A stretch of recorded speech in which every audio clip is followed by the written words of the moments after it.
this season, I mean, we're talking about a little bit here. It is the most 90s stuff I have ever seen in my life. Quarterback play all over the map. Lots of game managers, running matters, defense matters. The games are low scoring, all sorts of things. I mean, you just expect the grunge era to come back. You like, right? I mean, there's so many things here that sort of are reflective of old school football where a couple quarterbacks are so far above everybody else, and defense is kind of been king for, especially, I mean, even a team like the Cowboys. They're what, 5-2, and they have the 22nd offense and the second defense, and yet they've been winning a lot with defense, which usually does not happen in today's game that much. So if you could transport one thing from the 90s into today's game, it can be a player, it can be anything you want it to be.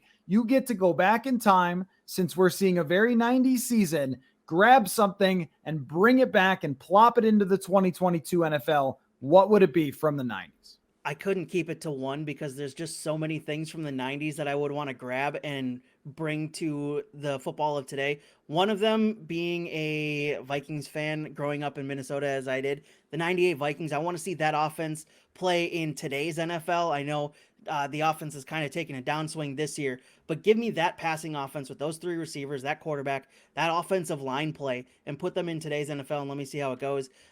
Another one is rookie Randy Moss. Just get him out of that team and plop him in to today's NFL. I don't care what team it is. Just give him a good quarterback and let me see what rookie Randy Moss can do with, I don't know, who cares at this point.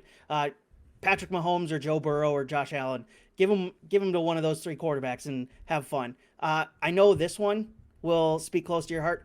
Put Mike Alstott into the NFL today. Give me the fullback who almost rushed for 1,000 yards in the 99 season, the guy who couldn't be tackled in Madden, the guy who was just a brick in a bowling ball, and he's going to destroy your defenses by just handing it off to the fullback. Give me that fullback. I know that position's kind of out of favor at this point, but give him to the 49ers. I know they already have a good fullback there, but put Mike Alstott with Kyle Shanahan and see what happens there. I want to see that happen.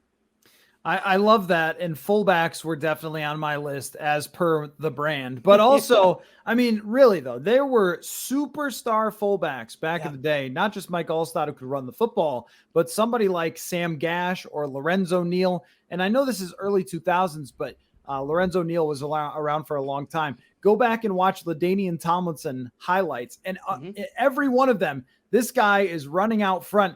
Like, what they used to be able to do was still put together, if you had a good quarterback and the right situation and play actions and things, still pass the ball with fullbacks in the game. Like, sometimes we act like the fullback is just for running out of the I form and handing off and going up the middle.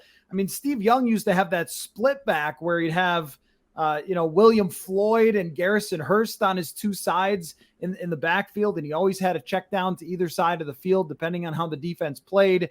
I mean, the fullback is a great asset. I think one of the things is that no one wants to be a fullback anymore. So it's hard to develop them to the point where they could be a Sam Gash or a Lorenzo Neal or a Larry Centers, who was great, caught like 90 passes out of the backfield. Would love to see more of that. John Madden, Pat Summerall would be great. Yes. I think we have good NFL broadcasting. Buck and Aikman are fine. They don't offend me. I know some fans don't like Buck, and I get it because it's not all that enthusiastic sometimes, but it's fine. It kind of feels like a big game. Nance and Romo, again, like, these things don't really change my life, but I don't get upset about them.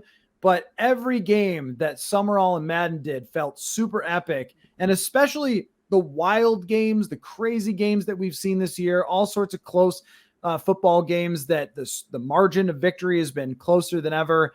And who loves running in defense more than John Madden, right? I mean, so I think he would have loved this year for the number of defenses that have been really good, for the number of running games that have kind of been central to whether teams win. And he could talk about all the things that are beyond the quarterback, like he loved to do, the offensive linemen, and highlight them. That's a big part of it too. I mean, I think that just in general, what we're seeing that's very 90s-ish that really reminded me of it is the quarterback who develops and then becomes something. Mm-hmm. And Geno Smith is at the center of that. But I mean, think about like the Kurt Warner who shows up at the end of the 90s, the Mark Brunell who was a backup quarterback, I think in Green Bay, and then becomes the face of the Jacksonville Jaguars. It used to be a fairly routine thing that you would see a quarterback come out of kind of nowhere or be a backup for several years. And then, whoa, this guy's the starter for this team and he's looking pretty good. And in recent years in the NFL, we just hadn't seen a lot of that. It was the great Pro Bowlers, the Phillip Rivers, the Matt Ryan, Eli Manning, these franchise quarterbacks, along with the elite guys. And then everybody else was a rookie quarterback. But now we're kind of seeing some teams have to plug those holes and some guys emerge, which I think is very interesting. So that's something that is coming up through kind of being 90s ish, but you love to see it. Yeah, absolutely.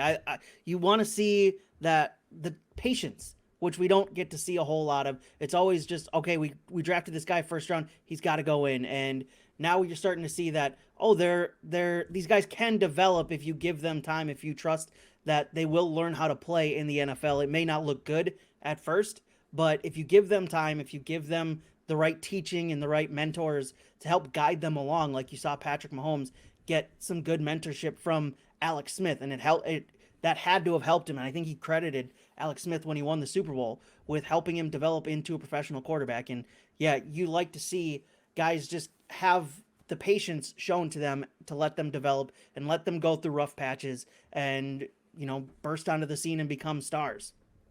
I should add really all of the 90s broadcasts. I mean, yes. Frank and Al and Dan, Monday Night Football. It doesn't get much better than that.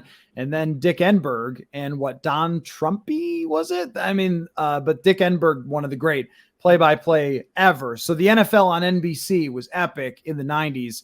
I don't know that Thursday Night Football is quite doing it for me. Maybe just not having Thursday Night Football would be another part of this. Although TNT back in the day did have like a couple of broadcasts a year where it was Vern Lundquist doing those games. So there were some random Thursday night games that would get slipped in there from time to time, but I don't think we've ever needed it every week. And yet we will continue to have it every week, probably for the rest of our existence.